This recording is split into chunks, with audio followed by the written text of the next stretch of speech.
Good morning, Vikings fans. Wow, I am your... just like Adrian Cronauer. That's pretty close. Yeah. I am your host, Joe Johnson, doing my best Robin Williams impression. Here with Mr. Joe Oberle of Purple PTSD, Vikings Territory, and the Sports Post. I should also mention that I own PurplePTSD.com and VikingsTerritory.com. And this is our second show ever, which is pretty exciting. How you feel about being live on the air? A little early in the morning for me, but we'll soldier through it. Yeah, tell me about it. I think you hit the nail on the head last time by saying you're a writer. You kind of set your own schedule. You're not used to being up this early, and neither am I. But luckily, I've had about 5 Red Bulls this morning. So if you hear a loud thud, that's just my heart exploding. But the way the shows are going to work, so if you listened on Tuesday, which a lot of you did, we wanted to thank you for that because the response was amazing. And I we have some established brands, obviously, but it was even more than I really expected. But on Tuesdays, we're going to look back at the previous weekend's or Monday night game, and then on Fridays, we're going to look forward to the upcoming game, and so that's what we're going to be doing today. We have a lot to talk about, so we'll just hop right into it. The Vikings are playing the Packers, I believe, this weekend. I'm not sure. I should double check. Packer what was that? Packer week comes early this year. I don't know how I feel about that. I usually like to... in this circumstance, it's good just because of what's going on with Rodgers' knee. But, usually I like to have those games later in the year. Not when it's super cold, but when there's enough time to have a general idea of how good each team is. And you can kind of let that hatred simmer a little bit longer. Absolutely. I kind of feel the same way because... you like you just said, you like to see where they're at, but for a long time, however, the schedule makers were constantly putting the Vikings in Lambeau in late November or December when it was cold or snowy and the weather was always a little bit in their favor. So I guess beggars can't be choosers. It's early, but the Vikings are ready to go. Do you recall in '98 what game that was, that Monday Night Football game that was like Randy Moss's coming out party? Was that like week 3? That was an early game, wasn't it? I don't remember off the top of my head, but I think it was like game 3 or 4. It was definitely early. And the reason I bring that up is because I have to bring up Randy Moss on every show. But also because I feel like perhaps it was game 5. Game 5. Okay, yeah. So I feel like perhaps this game could be Kirk Cousins' coming out party, and we'll get into that, but I guess we should first talk about some of the news of the week and of the day. Injuries being obviously the most important. Everyone and their mother has been talking about Everson Griffin's toe. I'm kidding about Aaron Rodgers' knee. We did the Purple Journal podcast last night, which me and Joe were also a part of with Luke Braun. And Joe, you kind of said it best by breaking down that everyone has an opinion on it, or there's a lot of speculation early on that it was like a partially torn ACL. I think I saw in an article this morning that Rodgers said it was a sprain himself to the media. So I think we talked about that's probably what it was last night, but is that kind of where we're at? And when will we know whether or not he's practicing today? Well, yesterday the Vikings, I'm looking at their injury report, and it came out at about 3:30 Central Time. So okay, not required to get him out too much earlier than that, but they're probably around that time. So I figure this afternoon we'll know if Rodgers is practicing. Maybe no earlier because someone will have tweeted it out. But it seems that's what we're falling on. It's probably a sprain of the MCL or something, which is technically a small tear and something you can play with. I mean, sprains eventually get better, but he's gone back and forth. It started out. Last Sunday. He said after the game he's definitely going to play this week. And as the week has gone on, he's been in rehab and in the film room, trying to work it out that way. And I don't know. It all depends. I don't know if it's a pain tolerance thing or if it's actually, you don't want the guy. They aren't going to put him out there if he can't protect himself. And that's a pretty decent defensive line that's going to be charging through after him on Definitely. Sunday. They're gonna have their cliche alert ears pinned back and going after him when they can, because if he's not mobile back there, it would be you're going to see Everson Griffin trying to get him to the ground. There was an article in the Washington Post that I thought was interesting about the injury. They got in contact with Rodgers, and they said that he had experience playing with something similar to this because he tore his ACL in high school, which I think kind of shed a little bit more light on like what you said about the MCL perhaps being sprained. And I think the way he put it was that he has to play in a smaller circle in the pocket. And so I feel like, with that D-line coming in and, getting rotated in and out with a few backup guys that could start on most teams, the vast majority of the teams in this league, that circle is going to be like the size of a pin, you'd have to think. Yeah, you saw him on Sunday, and it didn't really matter. He was pretty effective from the pocket. I mean, he was not moving forward and planting on that front foot but he was still able to throw the ball downfield. Guy, he's got a heck of an arm, and yeah, that pass that he threw, I can't remember which receiver that the big one that threw it across the middle. He just kind of snapped his wrist, and the ball gets out to him, and suddenly it's like an 80-yard touchdown for him to get back in the game. Yeah, and he gets rid of the ball so damn fast anyway that it's going to be interesting to see how much that impacts things. The good thing is it can possibly keep him from running, and yes. If he has to, I'm sure he will still try to, but just to escape. But he's just not going to have the speed. I mean, I was talking about this later. He generally does pretty good. He averages about 3.5 rushes per game in his career and about almost 18 yards in those yards per game on his rushes. So he gets out there and he will get a first down, and whether he's running or even just passing from there, he's tough. And it does always feel like at least once a matchup that it feels like the Vikings have him contained, and then he'll roll out in the red zone and throw for a touchdown. Absolutely. Taking that away from him is going to be huge. I'm surprised by that number, but I suppose he's staying behind the line of scrimmage, so it doesn't count as a rush. Ultimately, I think it's. I was going to say it's important that they take something away. I guess here's the point I want to make.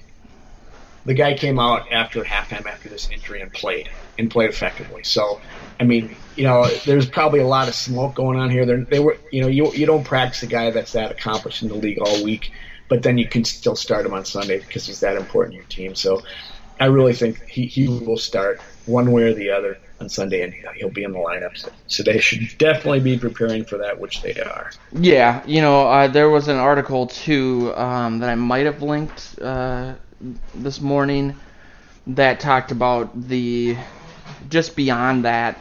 I know that obviously when the injury first happens, like day 2 of an injury is like the worst, and then it's swelled. There was reports that his knee was swelled up. But with the NFC being as competitive as it is, and the NFC North being as competitive as it is, it basically the crux of the article was that it's the Packers almost have to play him because you can't lose to the Vikings at home. And so going back to playing them early in the season, it's actually, like I said, it's kind of been lucky for us for once, because that'd be a kind of a hard thing to overcome, losing to the Vikings at home and then having to come. I remember when the second game of the season is, but coming to US Bank Stadium with that crowd and playing them later in the season, especially when the Cousins and the offense will have time to gel more. Speaking of them being lucky catching us early. Other injuries, though, because we'll talk about Aaron Rodgers a little bit more later in one of the segments that we're doing. It's lucky for the Vikings if they win, Joe. There you go. Otherwise, yep. There, how my mind works. So one way or the other, it is luck. Bad luck is luck. That's true. Some of the other injuries out there. Trey Waynes was a full participant in practice yesterday. And you obviously have for people that didn't catch the first show, we did some introductions. If you're not familiar with Joe, he has a press pass for the regular season. He gets to go to games, and he gets to go to TCO. And I wear it around my shoulder, around my neck, and walk around like that guy with his belt buckle in the Geico commercial. Like it keeps getting big. Especially when I got more, Joe. No, I'm just kidding. And Mike Hughes played really admirably in his stead, but he's looking like he's going to be ready to go. Yeah, he practiced full participation Wednesday and Thursday, so that's a good sign. And you mentioned something last night that I wasn't really. I thought the injury was a knee, but you said he got a full-on helmet to the head or something. I was talking about Xavier Rhodes. Oh, that's right. You're right. That's okay. Yeah, that's what happened. Yeah, it's a knee for Waynes, and he broke up a play in the end zone and immediately called out to the bench that he needed to come out. So they never really said what happened to him. Yeah, kind of like Favre, kind of like Rodgers. But he's been practicing, so it must not have been a major thing. He did sit out the rest of that game, so that's a concern. But yeah, that's weird though that then he wasn't on like any injury reports. I know that Zimmer is really almost increasingly paranoid about giving out anything that he isn't, that the league doesn't force him to. But I'm surprised that we don't really know. Could be a matter of Wayne seeing Hughes do so well and says, I got to get my tail back out there.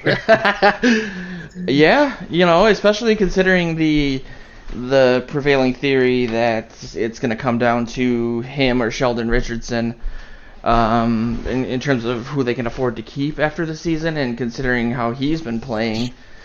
He's a beast, man, and he's been dominating a lot of the coverage this week, it seems, with his statements about how football is meant to be violent. And what was the quote you said? Go to church?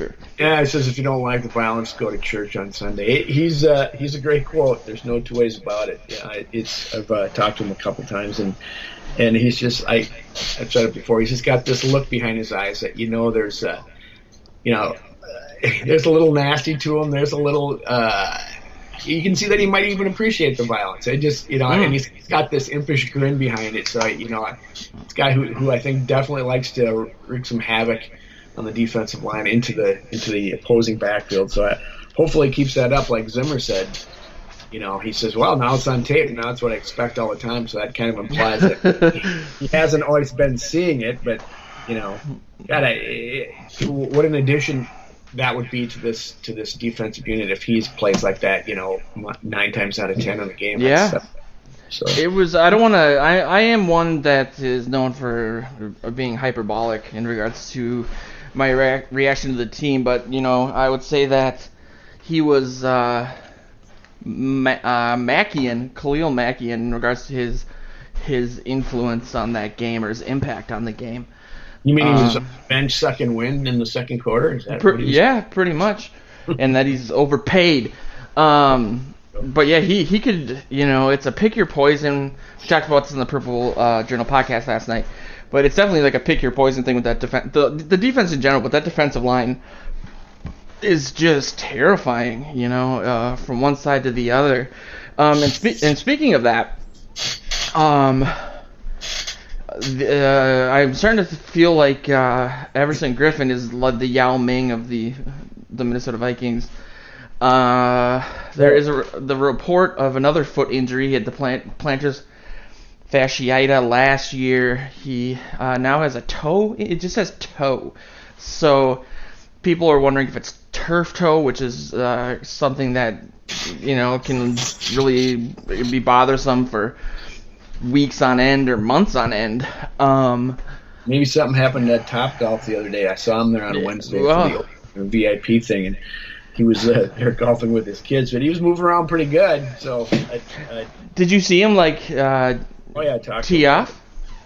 I did not. I said I didn't know you were a golfer, and he looks at me and says, "I'm not." So. Okay, well that tells me all I need to know. I was wondering if he was, able to just crush the ball like 800 yards off the tee. Okay.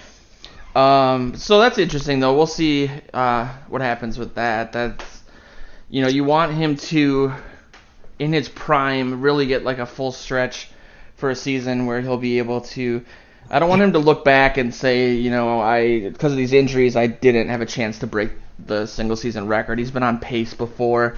He ended up with a sack last week, even though he, got that cut on one of the tables.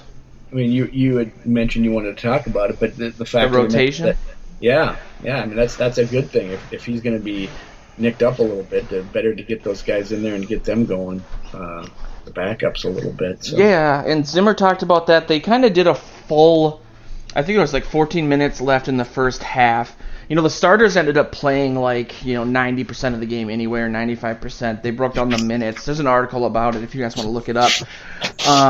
But they talked about 14 minutes left in the first half that basically all four of the starters were replaced by their backups, which were Weatherly, Perry, Jaleel Johnson, my guy out of Iowa, and Deshaun Bauer. That's a pretty good unit. And I know that Zimmer said we don't really want to, he didn't use this phrase with the article the author did. It's not like, a hockey line where you want to switch everybody out at the same time. It's more of, spelling a guy here and there, keeping him fresh, that sort of thing. And they talked to Everson about that. And he said it was like they asked him if it was a benefit. He said absolutely. He said that, we got to get some of these guys in there because they're, they make plays and they've proven that. I think one of the guys that stands out there is Bauer. People were calling him Dino Hunter Jr. I think they both went to LSU, unfortunately. But, yeah, it's just, you look at this defense and some of the mistakes that they made that we can touch on a little bit when looking at the Packers game. But, if they really tighten up on some of those things, it could be a pretty horrendous week, especially if Rodgers isn't able to use all the tools in his tool belt.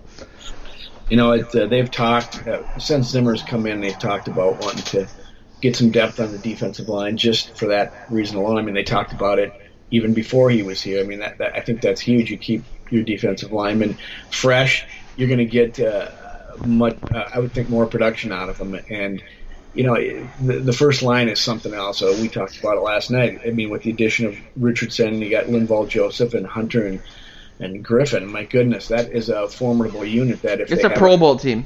If they have a knockout year this year, they could get themselves a nickname. But that didn't even occur to me. Yeah, but they.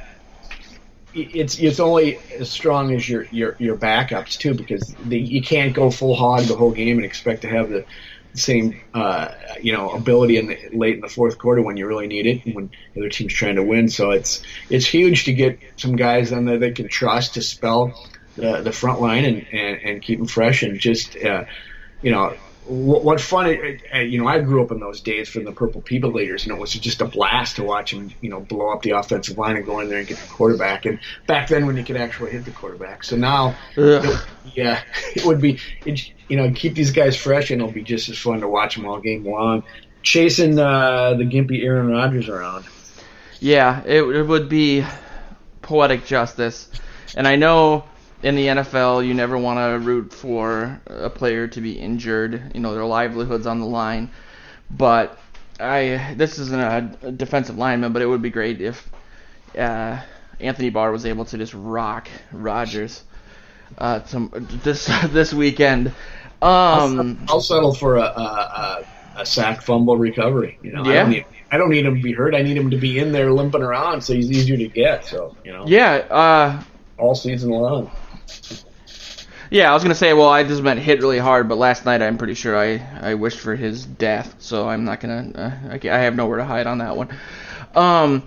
One strange thing that I heard on 2 radio stations this morning. WCCO was interviewing Adam Thielen about his charity, and then also on K-Fan, the Power Trip Morning Show, was that it's going to be so hot this weekend that they're canceling soccer games for children.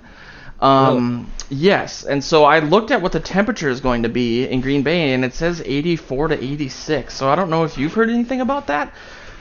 No. But Thielen was like, it's just as warm here as it is there. So we, he goes, it's not like, later in the season we'll practice here and it'll be, 40 degrees, and then we'll go to Jacksonville and it'll be 100, and that's just a really hard thing to replicate in practice. But I didn't know if what they were talking about.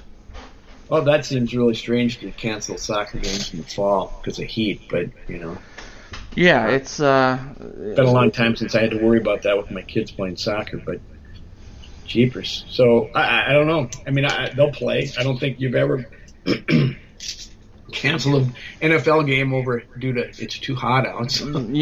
There's been some games this season that have been. There's been some rain delays, which has been something I didn't really.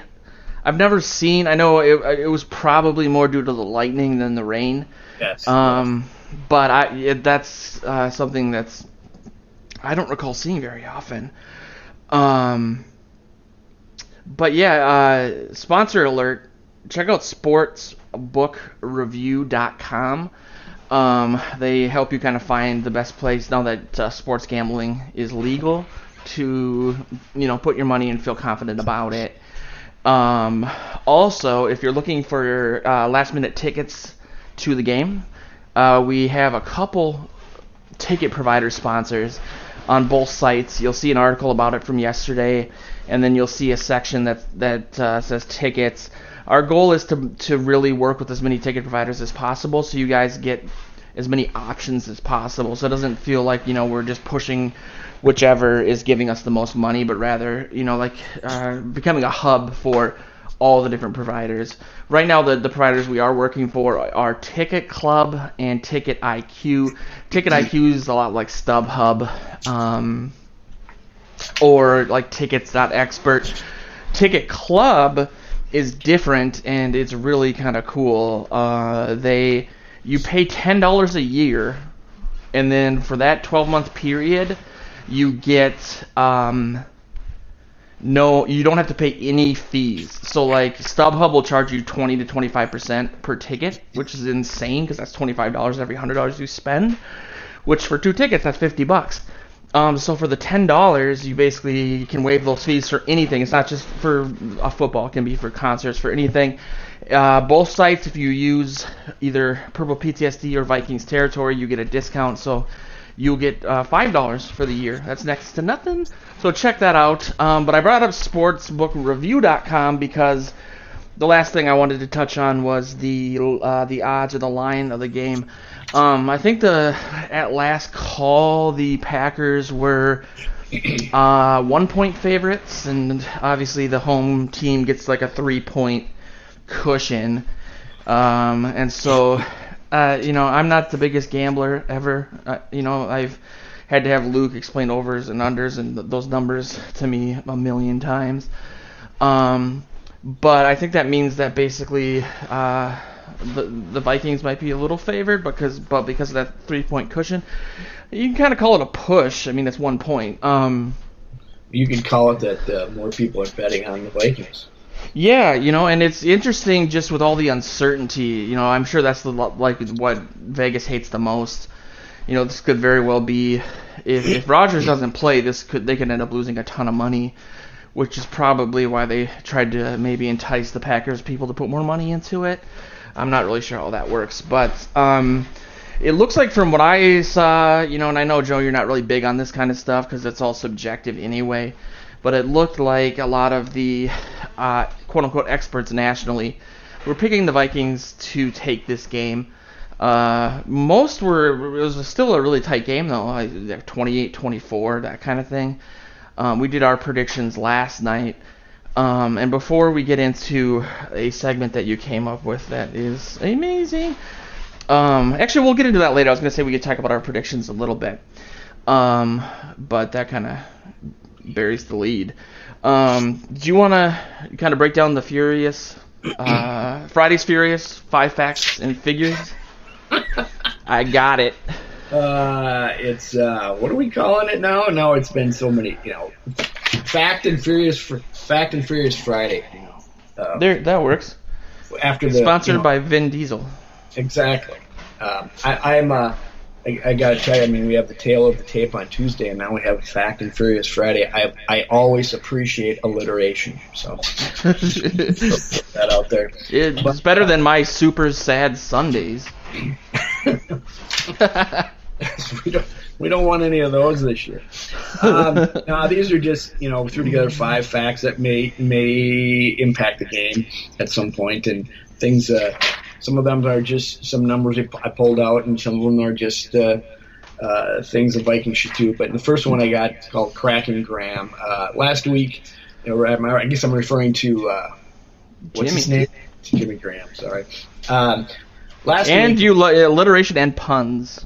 Cracking Graham is genius. Hey, what can you do? Last week, the Vikings had a little trouble covering linebackers, or tight ends across the middle. The 49ers had some misdirection that caught, are usually adept linebackers in coverage like Eric Hendricks and Barr, and even Gideon got fooled. So they're coming in now with even a bigger name tight end in Jimmy Graham, who it's kind of interesting. I heard someone say on the broadcast on Sunday for the Packers that he's more of a red zone guy, where he's kind of made his name, and because last week he was kind of non-existent. He had 2 catches for 8 yards. On 4 targets, and his career average are 4.6 receptions per game and 56 yards per game, and on 9.6 targets. So if the Vikings can keep him in the numbers that they did, that the Bears did, that would be great. Although, you got to know that part of that is because Rodgers was in and out, and when Deshaun Kaiser was in there, he was kind of a mess. He didn't know quite what was going on. So, you're going to see them. I think they'll, try to exploit that. Out the Vikings put on film that they had trouble, covering linebackers. I think, maybe that they'll make it. Packers will make it an emphasis. Any thoughts on that, Joe? Off the top of my head, just looking at what Kittle did last week, and then thinking about, I work with a guy over at the McDonald's liquor store, South Minneapolis, free plug, that is a big Packers fan, and he reminded me multiple times each week that Jimmy Graham was going to eat us alive, and I guess I'm a little surprised that he, maybe since the trade to Seattle, he's been more of a red zone guy. I know that he, I don't think the people in Seattle, especially now that he's gone, and can look back at that trade positively, especially considering how bad the offensive line was and what they gave up for him. I think was their center, who was a good center. I forget what his name is. Yep. Suffering ever since. But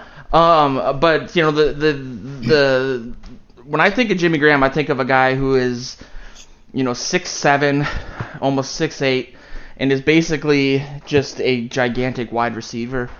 He has that body type. He has that ability. And so I've been really scared of him all offseason. And so I guess, I'm not super surprised that he was limited last week, considering, like you said, what happened with Kaiser, and even the fact that him and Rodgers haven't had a ton of time to play together. And so I just worry about a guy that big in the, like you said, the red zone. It's the Vikings have, 2 corners that are, over 6 feet tall. that helps. Maybe, you can put someone like Anthony Barr on him, even though you would think Kendricks obviously would be the guy. You'll see but, maybe the Mackenzie Alexander should be back. He's been practicing all week and picking him up in the slot, Yeah. So I would love to see maybe Hughes do that. I'm not a big Mackenzie Alexander guy, but I'm just worried, that basically, what do you do if they throw a jump ball to a guy who's got almost a foot on a slot guy?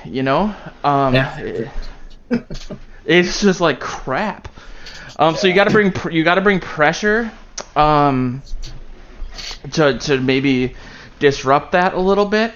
But I don't know, how old is he? Do you know off the top of your head? Oh, let's see. I got his stuff up here right now. He was, he was born. He's 31 years old. Okay, so pretty soon. So maybe I'll stop having nightmares in a couple years. But I think they also have Mercedes Lewis behind him, who isn't bad either. And beyond that, and what we might touch on this a little bit later. I felt like Randall Cobb had a good game, and a lot of people were writing him off as an overpaid guy that they should just cut. And by a lot of people, I mean the guy at the liquor store. And so there's some weapons in the passing game, at least, that outside of Jimmy Graham that are, obviously it's Aaron Rodgers, but yeah, I'm a little. I'll be honest, I'm worried about it, especially considering how they played against the 49ers. So it's interesting to say that people would say that about Randall Cobb when they cast. Jordy Nelson loose, those Rodgers has got to throw to somebody, and those guys might have. Yeah, they're like, let's just, Devontae Adams is good, and didn't you have him on your fantasy team a couple years ago, and he kept dropping the ball?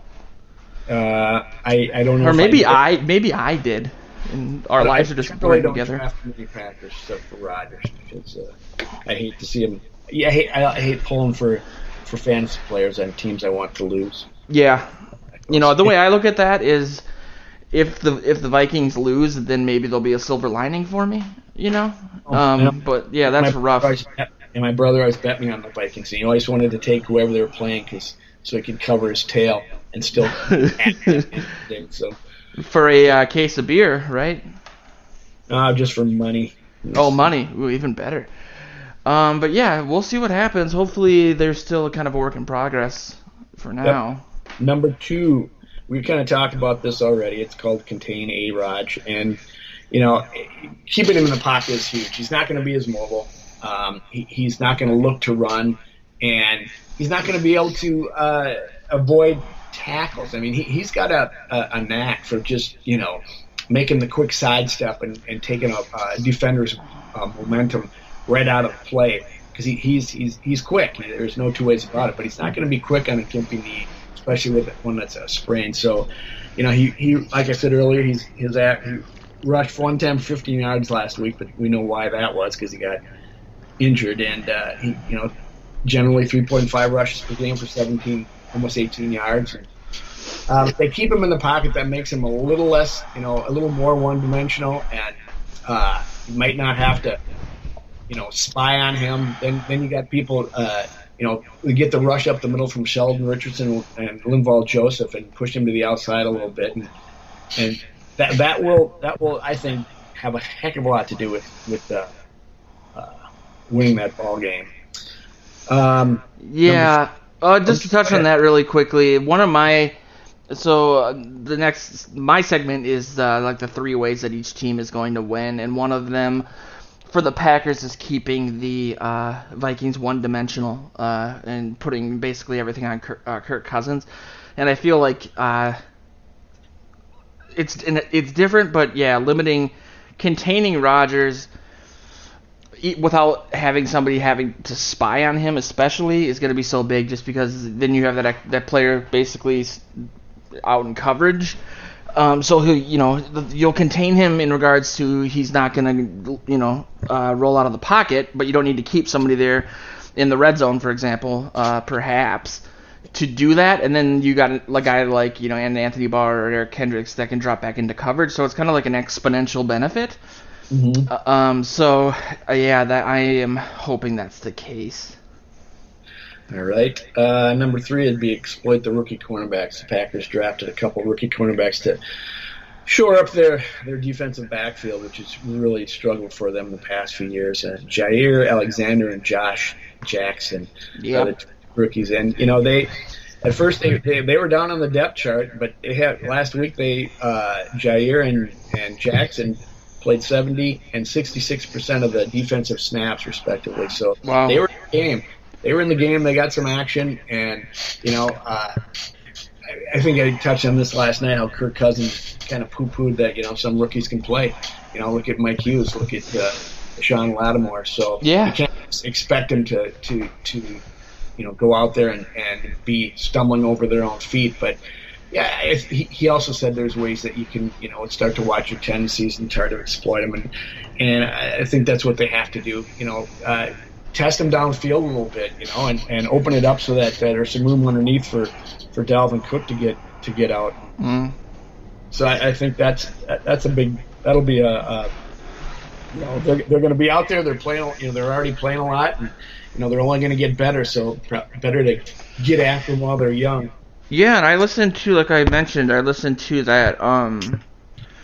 Thielen interview this morning on WCCO radio, and he mentioned that the Packers like to use a lot of DBs, and sometimes they'll have up to 6 guys out there, defensive backs or corners and safeties. So I wonder what percentage of that is having that many guys out there, but I think the best article I saw, which was written by somebody on Vikings territory, one of our new writers. He mentioned basically that the Packers secondary was a mess last year, and we even touched on this last night. But did they improve? Yes, but they're not some formidable unit. I've mentioned that I've been surprised by how many people are really picking them to win the division or them to go to the Super Bowl. Aaron Rodgers is clearly amazing. He proved that again last week. But, having a bunch of rookies out there, 5, 6 at a time, it should be exploitable, you would think. But then again, we said a lot of the same stuff about the Saints last year, and that some of those young guys played really well. So you never know.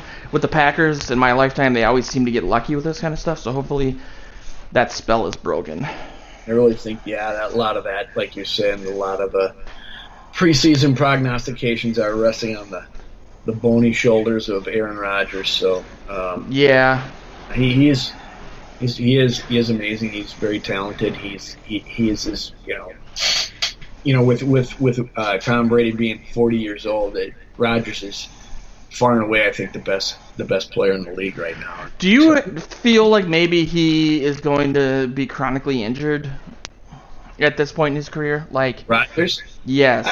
I don't think so. If they put him out there hurt and he sets himself up to be, yes. But generally speaking, he's is the early 30s, isn't he? I guess mid-30s. I think he's 35 now, or 34, turning 35.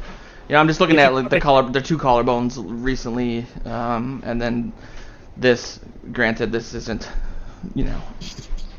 season ending or anything. Right. All you can say though is it depends on the offensive line. I mean, he's probably avoided plenty of injuries with his legs, but and they've always kept a decent offensive line around him. If they protect him and he gets the ball out quick, no, I don't think he's a risk for that. You get him out. I bet you don't see him rolling out into space like he did against the Vikings last year when Anthony Barr killed him. You just won't see that this year because that's how you get your quarterback on for the season. You expose him like that, and I think after years of doing it, you start to feel like you can do these things without impunity, and it's just not the case. As you get older, you're probably not as quick. You're probably not as able to move. Quick to recover. Exactly. So they've got to start. Maybe he's smart enough where he'll start adjusting his game to do less of that. And when you see how he played in the pocket the second half last week, my goodness, he can do whatever he wants. So I'd keep him in the pocket if I was McCarthy, because McCarthy was going to go as far as Rodgers will take him. For sure. What are we on? 3, 4? Yeah. Pardon me. We're on 3 or 4? This will be number 4, as I say. Ignore, and then in parentheses, kinda the claymaker. Ignore him, kinda. my sense is that he's made of clay now. His sacks and tackles have been dropping since 2014, and last time he had for double-digit sacks it was 11 in that year. And 2014, you said? Yeah, 2014, and He hasn't played a full season since 2015. He seems like he is always hurt, and coming in games, and he's, Father Time gets to everybody, and he's just not the disruptive force that he had been, and when he was running around with his stringy, sweaty hair flapping behind his helmet. And yuck. I think you don't have to. You got to make sure to block him, certainly, but I don't think you have to sell out and double team him and worry about where he's coming from, because I think he's starting a little bit of a decline, and that's been part of the reason why their defense has struggled in recent years. Part of it was the scheme and the defensive coordinator, but part of it is players getting older. So, I heard some people saying that I know they moved his position from, I think they switched from either a 4-3 to a 3-4 or vice versa, and they took him away from what he was doing best, which was rushing the passer. But my buddy, who is that I've mentioned 5 times now, because nobody wants to be friends with me, the Green Bay guy, said basically he was super excited about the prospects of the Packers getting Khalil Mack, and he was, he's, take this with a grain of salt, because like you said, he's also the same guy that wanted to get rid of Randall Cobb, but he was it's time, they need to move on from Clay. He's getting older. Like you said, he's hurt all the time. He hasn't had the same impact, scheme notwithstanding, and I guess he really smells like soup, which is just off-putting for everybody involved. He smells like soup? Well, because he's at one of those. He does those chunky soup commercials. Okay. But I'm glad you laughed, not knowing that, because then it's even crazier. I don't know what he smells like, and I'm not sure I want to. That's that's my next piece, actually, to plug it. What does Clay Matthews smell like? And I'm going to find out if it kills me, which it probably would. But yeah, I don't fear him like I used to, and I've always really...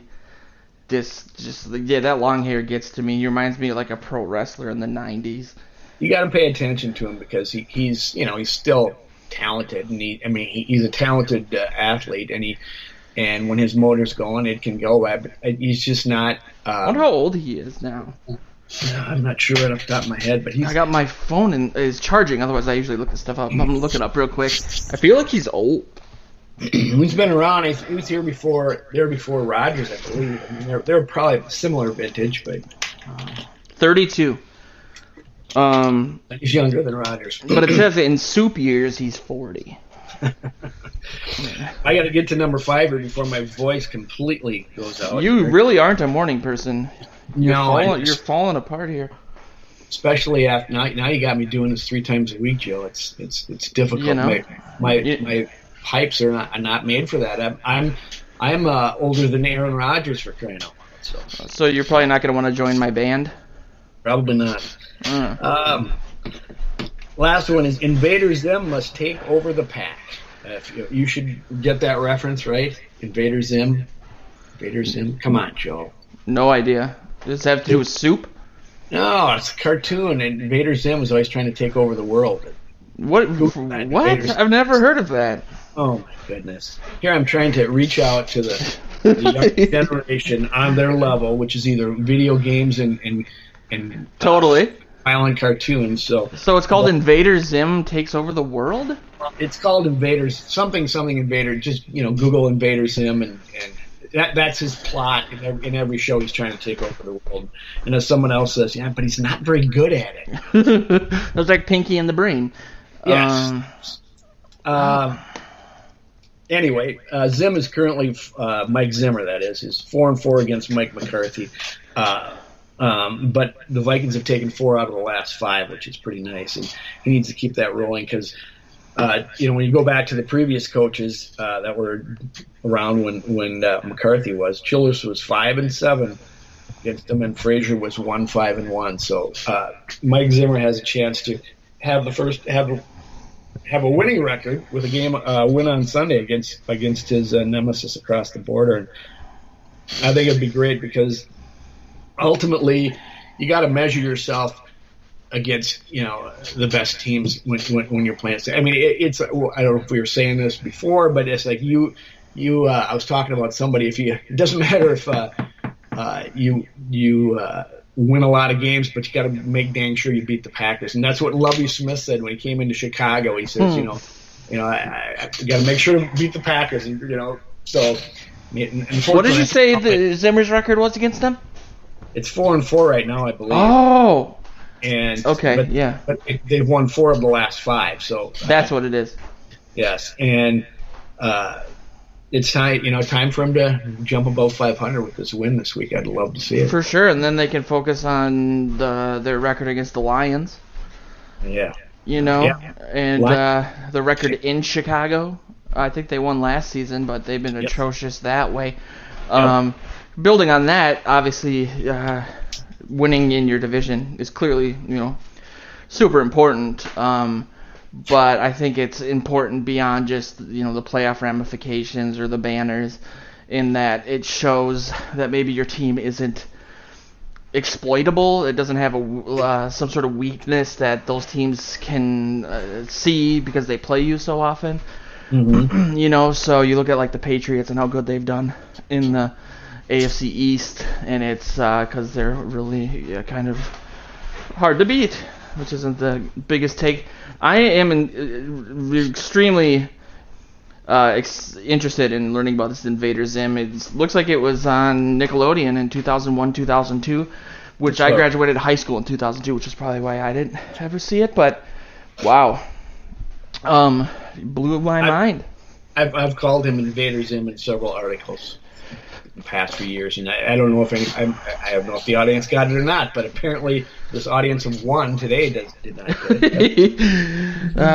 Well, we're 1 for 1 since my soup reference was clearly to my sense of humor is I'm a very well-read person, or should I say a well-read. That's Fast and Furious Friday, but it wasn't very fast and furious. So you better get onto your keys. It was a little furious. Was it? Yeah, just not fast, but I think that's my fault. I know furious. So what I'm going to be doing is each week looking at like 3 either reasons or ways that the Vikings should win, could win, and then also, unfortunately, even though it makes me feel dirty, doing the same thing for the opposing team, starting with the Packers. Some of these we've talked about, so we don't really need to go into them super in-depth. But starting with the Packers, I alluded to this earlier, saying, making the Vikings one-dimensional, which, you could argue they were a little one-dimensional against the 49ers. I think it's going to be a little harder. I think the strength of the Packers defense is, their front 7, especially their front 4, their defensive line. But you have Dalvin Cook coming off a game where he was averaging 2.5 yards per carry. If they can continue that, force Kirk Cousins to play in a hostile environment. This is only second week. It could be something that, for a litany of reasons is beneficial for the Packers, as gross as that sounds coming out of my mouth, just in not letting time come off the clock. If the team's winning, not allowing the defense to get a rest because they're not moving the chains. It's something that has a lot of ramifications. And I heard a soundbite from DiFilippo on the radio this morning where he said that, obviously the offensive line did a bad job at getting to the second level in their rush blocking, and a lot of that had to do with the length of the 49ers defenders. and I don't think the Packers have that level of talent. And so when they asked him, do you think that'll be something that is improved upon week 2, and he goes 100%, like definitely, and it has to, So it was kind of both ways. He was saying like he's confident in it, but yeah, they have to do that. So they got to open some holes for Cook, yeah. Yeah, it would be nice. I think Luke mentioned last night that of his 21 total touches, he had 10 missed tackles that he forced, mostly behind the line of scrimmage. He was hit a lot behind the line of scrimmage. So that, not even this game, but for the rest of the season, that's like super important, obviously. The second one is to build on that, is to force turnovers. Cook fumbled during a run that would have helped his stat line tremendously. He was probably going to break that for a touchdown. It might have skewed his per touch or his per carry average, but it would have been nice. I'm not so much as worried about that as if Cousins starts turning over the ball. Hopefully they're not able to bring pressure just with their front. Hopefully they'll have to blitz to do that. But it sounds like they're looking to get 5 or 6 DBs out there, so they're going to be trying to do some ball hawking. Thankfully, one of the critiques that I saw online was that these young DBs are notoriously late to plays, so that doesn't sound very conducive with picking the ball off. Mm-hmm. I don't know if you have any thoughts on that. I just, that's obviously turnovers are bad. That's my point. That Kirk Cousins can exploit if they're getting late, because one thing he's good at is reading the field. Both pre-snap and as soon as the ball's in play, he looks it over. I saw him a couple times last week. He had somebody in mind, and boom, went totally opposite side of the field and found his receiver because he knows where everybody's going to be. So if he can continue to do that, he can exploit players that are showing up late, drinking their cup of tea or whatever they're doing if they're not getting to the... Yeah, and he's not against spreading the ball around, so if they're bringing double teams, even if they have 6 guys out there and they're double teaming Diggs and Thielen, it could be Treadwell's day. He could get more looks at Rudolph, who I think could have a big game. And then another part of that, which this all kind of ties together, is just controlling the line of scrimmage. I think they got, Mike Daniels, Kenny Clark, Muhammad Wilkerson, and those are relatively good players, despite the fact that I had to write their names down. And I guess the word is that they're good at disrupting timing. So, it's really going to come down to the offensive line again, in really in all 3 respects, for the Vikings. Getting more holes for the running backs and not allowing pressure on Kirk Cousins so he can let plays develop, and then controlling the line of scrimmage. All 3 of those kind of tie together. So they did a good job of that last week, giving him some time back there. And yeah, we've been talking. Everybody's wondering, the status of Pat Elflein, and he was once again limited both Wednesday and Thursday. I don't know what's going to happen today, but I really think that it's going to be a next week thing for him. Brett Jones did a nice job last week, so against a pretty decent defensive front. So I think they'll let him ride for another week there and make sure that Elflein's ready to go before they put him back in there. And that's ultimately that's going to be improvement for this team. And we didn't even really talk about this, but the word is that based on Zimmer's answer, that maybe Elflein will actually come back as a guard, and they'll keep Jones at center, which could help with the run game too. Absolutely. That's actually sort of I like to joke around about the fact that I was a little despondent after the draft, but bringing in Jones and then moving Elflein that way, or vice versa, and putting Jones there and then putting Elflein back at center.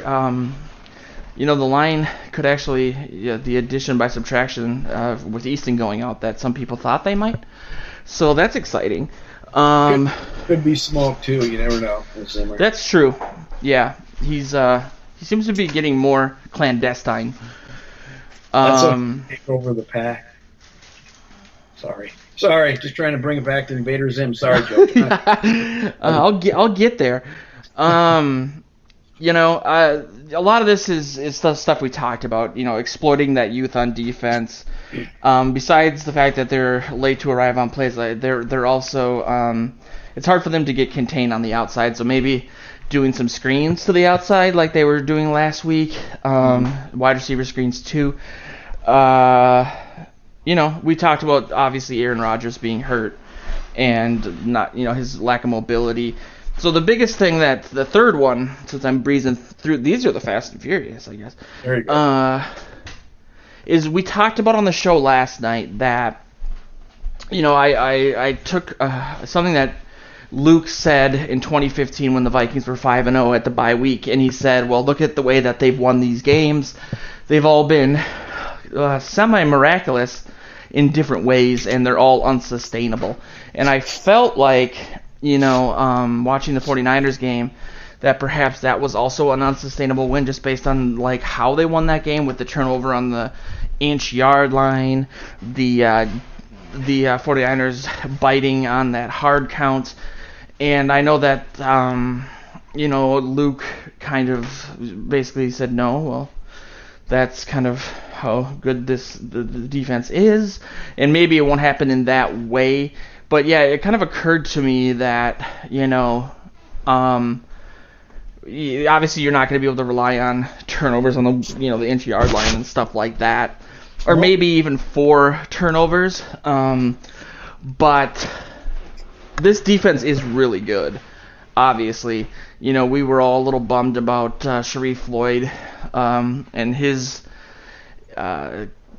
losing the feeling in his leg and some sort of freak nervous system thing. They were, I think, Shamar Stephen filled in for him last year. Yep. Bringing in a guy like Sheldon Richardson to that position makes, when we were all looking like, God, it'd be nice to have Sharif Floyd back. It's just, maybe it is sustainable. Maybe they are that good. Maybe it'll be in different ways, but comparing them to the Packers defense that is, not great at getting turnovers, and I don't think the Vikings defense, despite all of its high rankings last year, was a great turnover team either. Adding that aspect to it is going to be huge this weekend. Obviously, it's going to be hard against a guy like Aaron Rodgers, hurt or otherwise, but maybe that's the new normal, I just have to get used to that. That'd be nice. I would take it with a grain of salt just because of last year. They were not very good at turnovers, and that was the knack. They've made it an emphasis this year to do so. And you're going into play a team at home that is not known for a lot of turnovers. So I certainly this week, I don't think they're going to have those kind of numbers or that success, or they can count on 4 turnovers to help win the game. But maybe next week against Buffalo at home, yeah, perhaps. Ooh, Josh Allen, the rookie. This one, not so much, especially if Rodgers is playing. If it's Deshaun Kaiser, well, then 10 turnovers. Exactly. So, but yeah, it would be. I think we're going to get more this year, Joe. I agree with you to that degree. I think they're getting the defenses, like you said, made an emphasis of it, and they've kind of, in the past, their scheme has been set up that they didn't focus on it as much. They stayed in their lanes. They did, rather than jumping routes and such. And, we kind of saw Harrison Smith jump a couple in the game last weekend. So maybe that's something he's been given the opportunity to do. And it came up successful at one point when he iced the game with his interception. So it could happen. It could be. It's possible. I did have that in my notes too, in that maybe he'll improve on that too, because he obviously also was out of position for that amazing touchdown that Garoppolo threw kind of off his back foot or without planting his foot or whatever it was. So I think I also just mentioned, like, this team's going to get better. Cousins is going to get better. He's going to start trending from 55% completions up to his career normal, which is 65%. And so, initially I felt like crap. It'd be nice to play the Packers in Lambeau later, just so the team would be the Vikings team we expect them to be, not the work in progress. But luckily, it's going to be apparently 300 degrees Fahrenheit when Zimmer invades. Huh? There you go. And then bring some soup. And it all comes full circle. So we're going to be live chatting the game. We're going to be doing a pre-game radio show that'll start probably around 11. We started at 11:15. Keep an eye out on our social media and website for that, because it's looking like the pre-game is going to be more of kind of a party atmosphere in regards to not so much that everyone's going to be drunk, but that we had, I think, 5 or 6 guys last week, and it's hard to, in 45 minutes, really give everyone their time. And so we might start a little earlier, maybe around 10:30. It depends on who's going to come. I think, Joe, you mentioned you'll be able to make it on games that are on the road because you obviously won't be there. Luke won't be there. And so it might only be 3-4 people, but we'll see. Check out Joe's and my post-game coverage on Purple PTSD and Vikings territory. Joe does more. I do just a general recap box score. It's really as objective as possible. This is kind of what happened, and here's the stats. Joe does something that I think is finally starting to get the recognition it deserves, because it's really good. So keep an eye out for that, and if you only have time to read one, read Joe's. Read a Joe story. Yeah, any Joe. Yeah. I don't care who, I don't care what it's about, but us Joes have been held down far too long. But yeah, follow us on social media if you haven't already. We have a lot of shows coming out. I'm trying to work with one of the Spreaker, which you're probably listening to this now if you're listening live. Certain companies have a radio station on their site. Right now, I have an account that we can record as many shows as we want to with different titles, but it would be better if we were listed under the station section, and so we could have individual pages. Be less messy and easier for you guys to find what you're looking for, to subscribe to individual things. Because right now, if you subscribe to what we do, you're going to get every show unless you basically unselect them manually. So keep an eye out for that. But we'll be back next Tuesday for this, and also doing our show live Wednesday nights, the Purple Journal podcast. But we, again, really appreciate all the support that we've gotten. We got some really great comments. It seems like, we got an increasing amount of people listening through each day this week. It must have had some good word of mouth or people sharing. So that doesn't mean a lot to us, because despite all the evidence to the contrary, we put a lot of effort into these shows. But this has been the first ever Morning Joe's pregame show. We will be back next Tuesday at 9:30. And thanks for listening, and goodbye, Vikings fans, even though that's not in the movie. Skull. And